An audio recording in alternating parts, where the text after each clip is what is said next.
जामपुर गांव में एक शंकर भगवान का मंदिर था जो कई सालों पुराना था।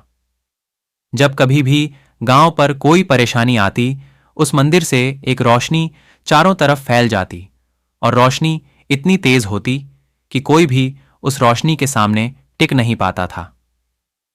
एक दिन वहां एक मुसाफिर आया। उसका नाम मोहन था। अरे भैया, सुनो, मुझे टीकमपुर के लिए जाना है, लेकिन रात बहुत हो गई है, तो क्या मैं यहाँ रुक सकता हूँ? आप जाकर एक बार सरपंच साहब से मिल लीजिए, वही आपको यहाँ रुकने की आज्ञा दे सकते हैं। मोहन वहां से सरपंच के पास निकल जाता है और सरपंच के पास जाकर कहता है, सरपंच साहब, मुझे कल सुबह तक के लिए यहाँ रुकना है। मुझे टीकमपुर जाना है, लेकिन रात बहुत हो गई है, तो मैं इस समय नहीं जा सकता। कोई बात नहीं, आप हमारे गांव में रुक सकते हैं। सरपंच मोहन को अपने ही घर में रोक लेता है और मोहन का बहुत आदर सम्मान करता है। लेकिन रात को मोहन सोता नहीं है, मंदिर की तरफ जाता है और सरपंच उसे मंदिर की तरफ जाते हुए देख लेता है। सरपंच भी मोहन के पीछे जाता है।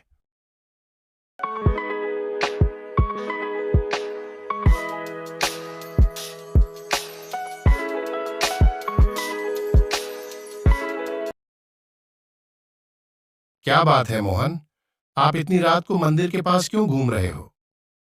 मुझे यहाँ से कुछ आवाज और रोशनी दिखाई दी थी, इसलिए मैं यहाँ आया। ये हमारे गांव का सबसे पुराना मंदिर है। जब भी गांव पर कोई मुसीबत आती है तो ये मंदिर हमारी रक्षा करता है। यहाँ कोई नागिन है क्या? मुझे ऐसा लगा जैसे यहाँ कोई नागिन है। तुम कोई और हो, तभी तुमको ये पता चला कि यहाँ पर कोई नागिन है। सरपंच की आवाज सुनकर और भी लोग आ जाते हैं। इसे हमने मेहमान समझकर अपने घर और गांव में रखा, लेकिन ये कोई साधारण इंसान नहीं है। इसे पता है यहाँ नागिन है। मैं सपेरा हूँ और मैं इस नागिन की तलाश में ही आया हूँ। मुझे किसी भी तरह ये इच्छाधारी नागिन चाहिए। इतने में इच्छाधारी नागिन सामने आती है। क्यों आए हो तुम यहाँ? मैं तुमको लेने के लिए आया हूँ, चलो मेरे साथ। मोहन, मैं तुम्हारे साथ नहीं जाऊंगी और सालों से मैं यहाँ हूँ और मैं यहाँ से नहीं जा सकती। अगर तुम मेरे साथ नहीं चलोगी तो मैं ये पूरा गांव बर्बाद कर दूंगा। मैं ऐसा करना नहीं चाहता था, लेकिन तुम मेरी बात नहीं सुन रही हो। मैं यहाँ से नहीं जा सकती।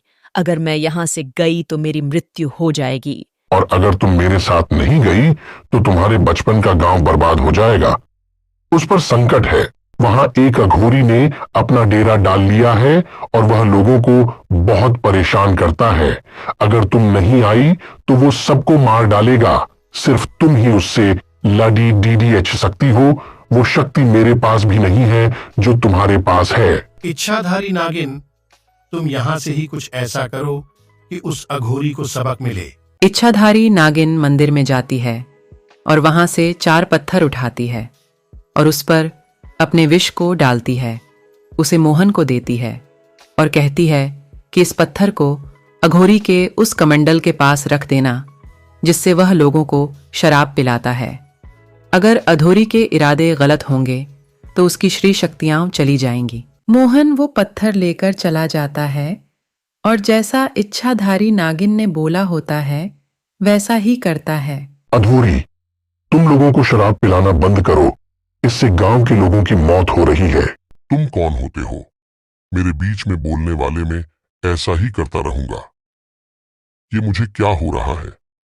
कोई मुझे बचाओ, मेरी शक्तियां खत्म हो रही हैं। और अघोरी को लकवा हो जाता है और उसका शरीर नीला पटीडीडीएचने लगता है। वह जमीन पर गिर जाता है। मैंने अपने पैर पर खुद ही कुल्हाड़ी मार दी। नागिन, मुझे माफ कर दो, मुझे बचा लो और मेरी शक्तियां मुझे वापस कर दो। मैं तुम्हारी जान बचा सकती, लेकिन तुम्हारी शक्तियां तुमको वापस नहीं दे सकती। जो होना था हो गया। अब तुम फिर से तपस्या करो और फिर तुम्हें तुम्हारी शक्ति वापस मिलेगी। अघोरी को ऐसा सुनकर अपनी गलती का एहसास होता है। वो सबसे माफी मांगता है और इच्छाधारी नागिन से भी माफी मांगता है। ऐसे इच्छाधारी नागिन 2 गांव की रक्षा करती है और तपस्या करने लगता है। कभी किसी का बुरा नहीं करना चाहिए। अगर आप किसी का बुरा करते हो तो आपका बुरा होता है, जैसे अघोरी का हुआ। वीडियो अच्छा लगा तो लाइक और सब्सक्राइब कर दीजिए।